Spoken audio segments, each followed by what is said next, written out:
This Embiid season, though, just quickly, holy shit. So he's averaging 35 points a game.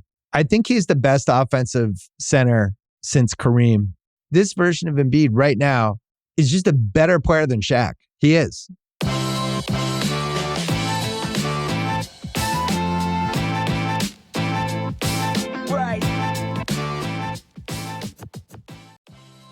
Over the past 3 seasons, Joel Embiid has stamped himself as one of the top scorers of his generation. His game has evolved so much that he is capable of picking apart defenses anywhere on the floor.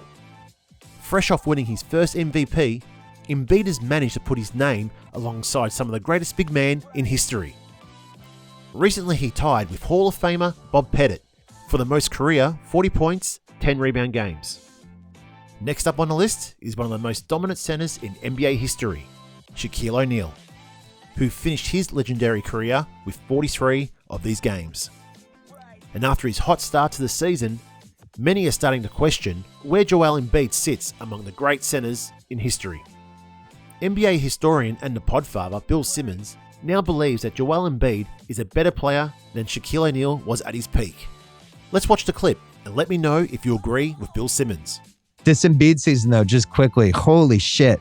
So he's averaging 35 points a game. I think he's the best offensive center since Kareem in 1972. Kareem in 72, 34.8 points a game, 57% field goal.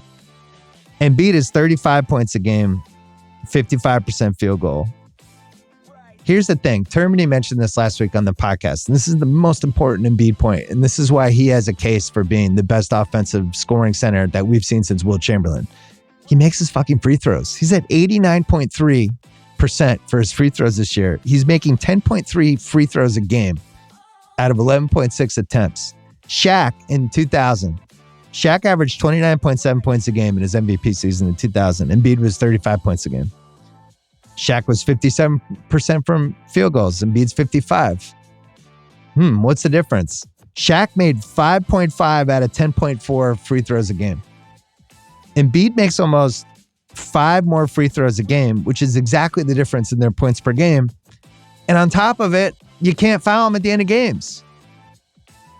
So I have Shaq, I don't know, he's like 12th or 13th in my pantheon. At least this version of Embiid right now is just a better player than Shaq. He is. Because Shaq was a 44-minute overpowering guy, and in the playoffs against the wrong team, whatever. But those last 4 minutes, that's when Kobe was so important, and you know all that stuff. But Shaq's free throw shooting was an absolute unequivocal liability for them. And Embiid's free throw shooting is a legitimate strength for the Sixers. So, Jesus, 35 points a game and shooting almost 90% from 3, and you're 7'2". Unbelievable. Look, as the stats currently stand, it would be hard to argue against Bill Simmons' take here. However, I don't judge players by their stats. Quite simply, Shaq was the most dominant and overpowering players I have ever seen, who constantly dominated anybody and everybody on his way to 4 championships.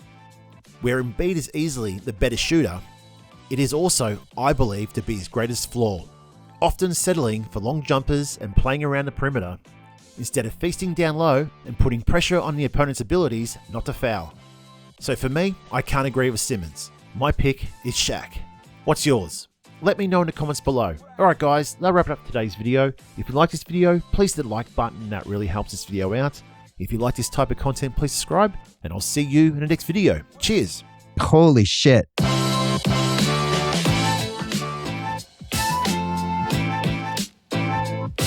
Right.